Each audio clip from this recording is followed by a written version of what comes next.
All right, we're glad to be back. Today we shall bring to center stage an unfamiliar and not so easily discussed subject. Now, what do you think about this acronym? LGBTQIA. There's even a plus now, sir. Yes, and we shall do our best to unpack this, and with a family life therapist, she's already standing by to take us through. And then our second topic today is about identifying talents in your children and leading them so that it becomes wealth. An interesting conversation today, I guarantee, with Dr. Ekene.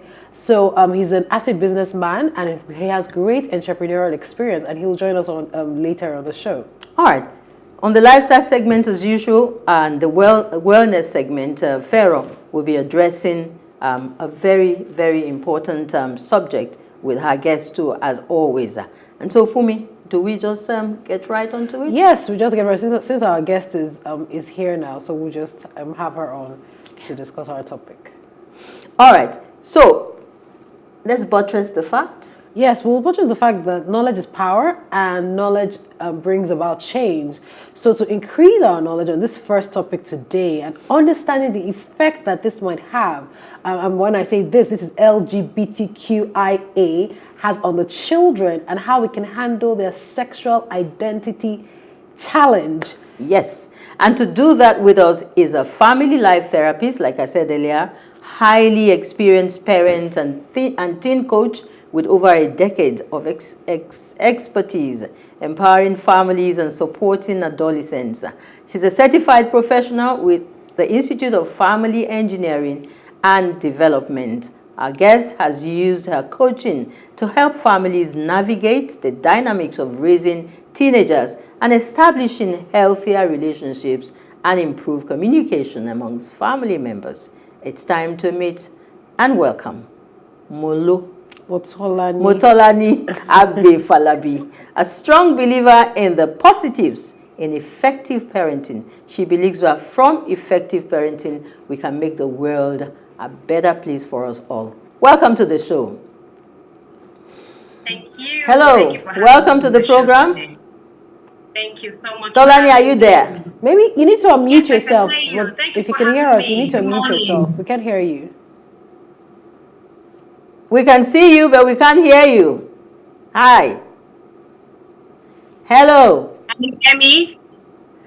We probably need to take a quick break to see well, whether we can. Well, before we take the, maybe we just use this opportunity while she's sorting out her audio. So for some people who may not know, so you see, when we chose this topic, like I was telling you, I was like, we have to be very careful, especially because, in Nigeria, this is, considered an offense. So for those who do not know, Really, what is it considered an offense? It is in the law. You get 14 years imprisonment. Okay. So, yes. So, LGBTQ stands for lesbian, gay, bisexual, transgender, intersex, queer, questioning, asexual, and many other terms. And some of the terms include non-binary and pansexual. Several others, yes. Yeah. And sometimes in Nigeria we live in this bubble and we think that, this is not, it's not here, it's not, they're not among us, and we're just like, we're strong cultural people, we're strong religious people. These things are not true. But the truth is, a lot of people are, they are, and then, they can't express it because of the law, and then the culture, and of course, even in the places where it is acceptable now, there was a lot of stigma towards it. Sure. But the thing also for me is that because we also cannot shield our children from that bubble, because they're in the era of social media and much information. Parents need to. If you don't provide this information, they will get it. Yes. All over so the place. So can Motolani hear us now?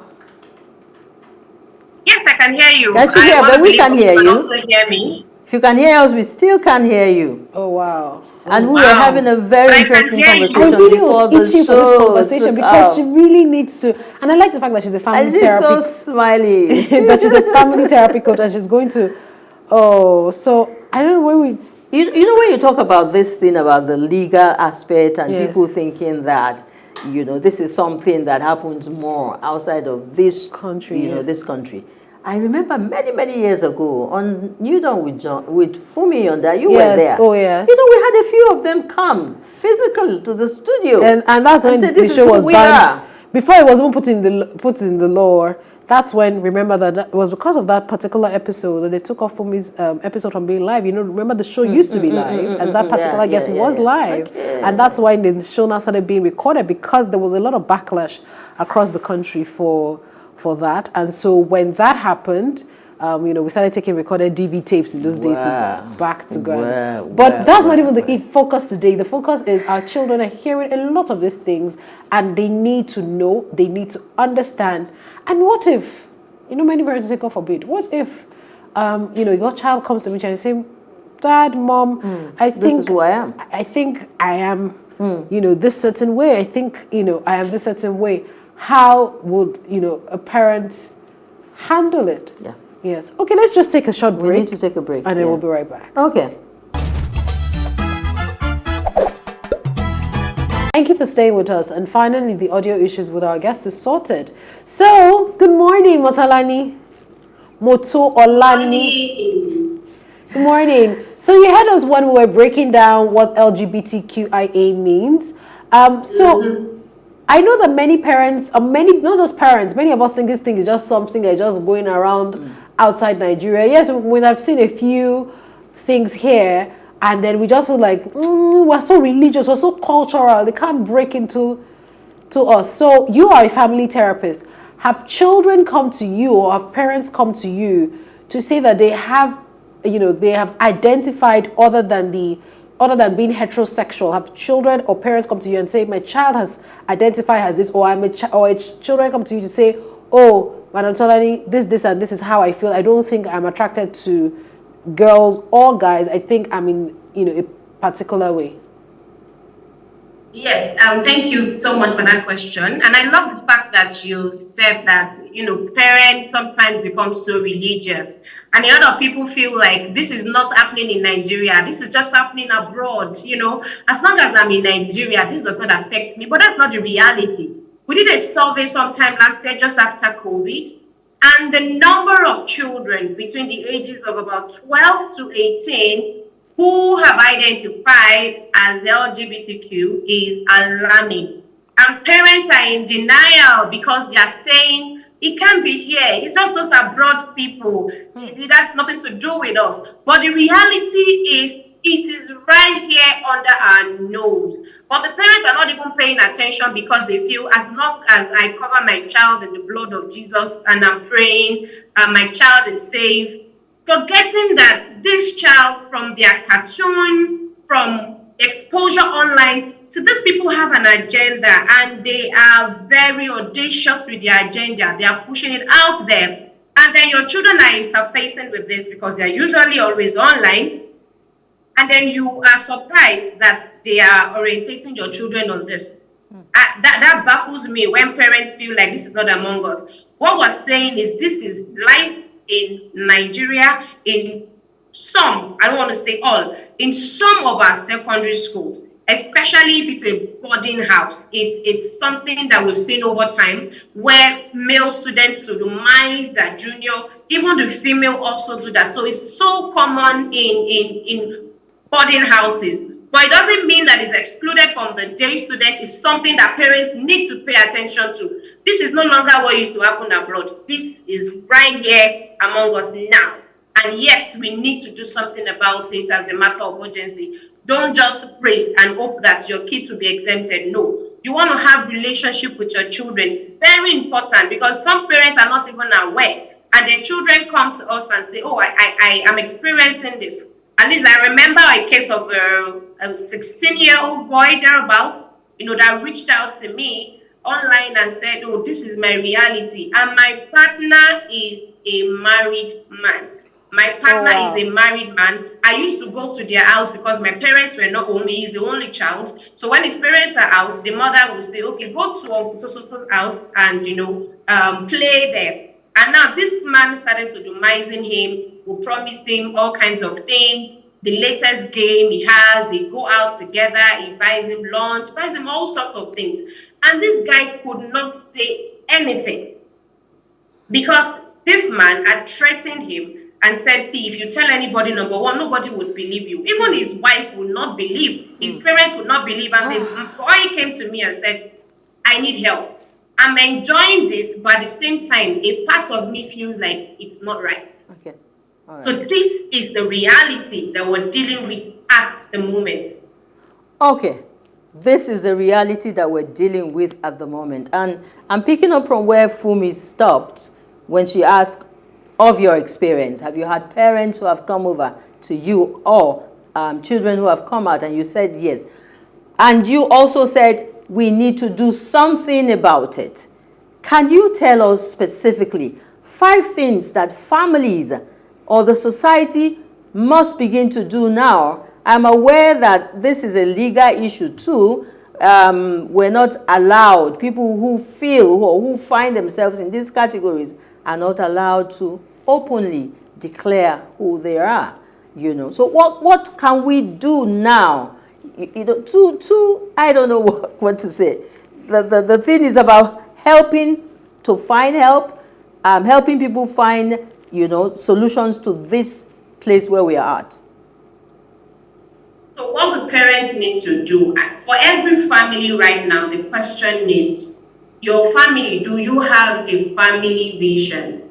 People who work in organizations will say, well, this is the vision of our organization. This is what we're working towards. And these are the values that drive us as an organization. As a family, it's also important that you have a clear family vision to say, this is who we have. This is the future that we're trying to build as a family. And that everybody within that family understands that this is who we have. And you have a value that helps you achieve that vision, right? So number one, it's very important that every family, if you don't have one right now, you need to sit with your children, sit with your spouse and say, what kind of family are we trying to raise? Who are the citizens of this family? Because every family is like a nation. And that's why we say that the family is the production factory of the society. Everyone we see out there is coming out from a family. So if you're saying that your family can be equated to a nation, who do you want the citizens of your nation to be? It has to be very clear. Secondly, you need to identify what is the perceptual code of my child. Every child being raised in this family, what is the perceptual code? So when I say perceptual code, what I mean is every child in this home a royalty? Meaning that whatever we do, whatever we discover with this child, we must treat this child according to who this child is. If we're saying that this child is a diplomat, it means that we would only handle this child as a diplomat. We wouldn't shout. So if you want to look at it, for royalties, do they shout on royalties to correct them? Do they bring out cane or koboko to discipline the royalty? These are things that you want to, find out in your family to say, do we have a family vision and value that can deliver that? Do we have a perceptual code, something that represents every child in our family to say, every child in this home is royalty? Because let me tell you something, a child will misbehave when he does not know who he is or who he or she is. A child would also misbehave when they've forgotten who they are. Two major things. Now, the question is, who is that child in your family? They don't have an identity. So number one, we talked about the vision and the values that every family needs to create. Number two, we've talked about you creating a perceptual code for every child in that home. Then number three, what kind of relationship do you have with your kids? I hear parents say, oh, I'm not friends with my kids. I'm just going to be a parent as long as I am providing. No, there are a lot of people. It's important. Let me say this carefully. It's important that you do not allow anybody out to love your child. Because oftentimes people who are going to orientate your child on different things that do not represent your family vision or that does not represent who this child is, they outlove your child. I was seeing a video recently about a man who abuses children, and they asked him how he picks his targets, and then he said he loves the children more than their parents.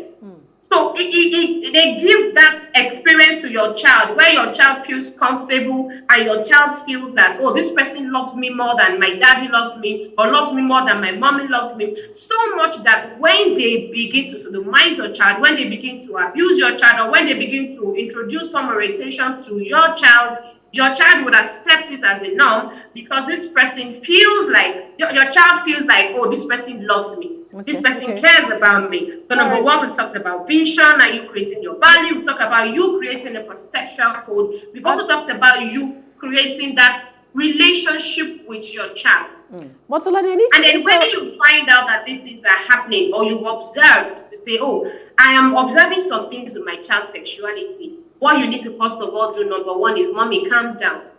Calm down, because agitation can aggravate the problem. Calm down, mommy. Oftentimes, what parents want to do is, oh, let's go to one mountain. Oh, let's go and pray. No, you want to calm down, and then you want to playfully observe and investigate to say, what is happening? When did my child start this? What happened before my child started doing this? Then you want to discover the patterns, to say what is happening here. And then if you cannot do any of this, please seek the help of a professional. That's why we have professionals, because sometimes it might not even be that your child is engaged in whatever activity. I've had a case of a girl that the mother brought in, and the mother was saying, I suspect that my child is a lesbian, but the child is not. But because of the things, of the activity that the mother has seen, they made the mother to conclude. No, you don't conclude like that. You want to fact find what happened. And so these are things that happen in boarding houses, that these girls are seen to be the norm because it's allowed. A girl can come in and touch your breast and play with it, and then they play among themselves and say, we're just playing. It's not big deal. We don't intend to have sex. So these are... Motolani, I need to interrupt you. Thank you so much. I see that you're very passionate about this. And that's one of the reasons why we have you on the show. But I need to also interrupt you also because of time. So the question I have for you is that I like the fact that you brought in some aspect of abuse. And so I want us to be, I don't know what I have to say, this is like a two-pronged question. How does a parent know? Because like the 60-year-old boy you had mentioned earlier, that was not his sexuality. He was abused and introduced to that. Then there's some children or some people that have never had, so and then how do they begin? Because the reason why this is very dear to me, that children can be very, we're all, even as adults, we're still discovering who we are and what we are. So, for example, I grew up as a tomboy. I love to play with guys. I played rough every day. My mother used to say to me, Fulayo, you are not a boy, you are a girl. And, because I was just like that. But imagine, probably being in this present day, and somebody say, oh, because you're like that, then you are expressing some kind of sexuality or in this kind of way and this kind of way. And look at me, a full-fledged. In fact, today I was making fun of myself that I can't even believe it. I'm using my money to buy beauty products because those things used to concern me before. After I read my book and I go and play, I'm okay. I'm telling you, I was like this even up until like very later in life. So as a parent, as a school, as a therapist, because I don't think the duty is only on parents, because I feel like everybody works hand in hand. Educational system, people like you, the media, we're all working together. So how does a parent identify that this might just be maybe someone introduced sex to my child wrongly and then they're in that direction, or this actually what this child had always tended towards, or maybe this is her identity, this her sexual, he or she's sexual identity. I know it's a lot of work, but how do parents parents, schools, and the whole system begin to identify that? And I say that because there was a time that I volunteer a lot, because I'm passionate about children, so I volunteered a lot of children, camps and all of that. And then there was a time I was in the summer camp, and I identified a child, and later we found out I had her parents, had a kind of sexuality position, but that was not hers. But she tried to own it because her parents was like that. And thankfully, in the camp, we were able to identify it and raise it with the parents, and of course she went through some therapy and all of that. So how do we identify when there's sexual abuse that's introducing this child to this thing he thinks is his identity, and how do we identify when it's actually this child's true identity? Wow. Sorry for the long I wish you luck there. But I would say that in my work, I have not seen one child who has not been abused. And abuse can be by orientation. It doesn't necessarily mean that you are being touched. So I have not. It could be that a child would say, "Oh, I was born like this," but I have not handled any case where someone had not introduced it to that child, whether consciously or unconsciously. You have children who stumble on gay porn on their maybe their father's iPad or their uncle's iPad. They start watching, then they are curious. They're children, they want to find out, oh, and they want to try out what they have just watched. So when we talk about abuse, it doesn't necessarily mean that a child is being touched. It can be that you orientate the child. It means that it could be in the cartoon that they watch, in the books that they watch. Somebody is orientating that child. But I have not seen a case where the child just says, but oftentimes what happens is they don't know, so they just feel, oh, I think this is how I've been given birth to. This is how I have always been. But in therapy, when we drive down, we can always go back and say, when did this start? How did this start? When did you start feeling like this? For some children, it would be that, oh, I'm a boy, but because I was raised in the midst of girls, people were calling me, why are you behaving like a girl? Why are you behaving like a girl? And at some point, the boy begins to feel, maybe I'm supposed to be a girl. So when another boy, who wants to sodomize him, or another adult who wants to abuse him, sees that opportunity and sees the way the boy is behaving, and then he uses that opportunity to abuse the boy, and then the boy feels, oh, I think this is how I have always been. No. So the society also wants to be careful. You see a boy, you say, why are you behaving like a girl? He is not a girl, he is a boy. Yeah. Stop labeling children. Right? So this is one of the things that parents need to avoid people, don't call your child the other gender. Because you can confuse that child and the child begins to feel, maybe I'm not even a male, maybe I am female. But oftentimes there is some form of orientation somewhere, whether by touching, or there's somebody who is stylishly giving ideas, showing content, having conversations about these things. And then the child begins to feel, okay, maybe I could try this out. And they try it out and they feel it's not bad after all. And then they feel, I've always felt like this. All right. Wow, we wish we could just keep, we have a few more questions, but time is totally out. So, we would ask you to kindly use just a minute to sum up what it is that you want someone to take away from this subject today. Parents, pay attention to your children. Do not get too busy with work and say, oh, I'm trying to fend for them. By the time you come back, you might not have a home to come back to that gets you excited. So pay attention to your children. Find that bond. Communicate with your children. Build that relationship with them. Know what is happening with them. Then that's when you are able to even observe the challenges that they are having. That's when they can have conversations with you. That's when, even if someone is trying to orientate them in whatever way, they are able to have conversations with you because they have that relationship with you, and they can say, oh, mommy, somebody said this to me. Is it true? Or what do you think about this? And it's very important that every family needs to create a family vision and decide what the perceptual code of every child in that family is. And please, when you find out and your child say, mommy, this is who I am, do not be agitated. Calm down. Seek professional help immediately if you know that you cannot handle the situation. But most importantly, please calm down. Don't start shouting and just say, oh, is the devil that's entered into you? No, you would lose that child. That child needs your love more than ever. That child needs acceptance more than ever, while you are getting professional help for your child.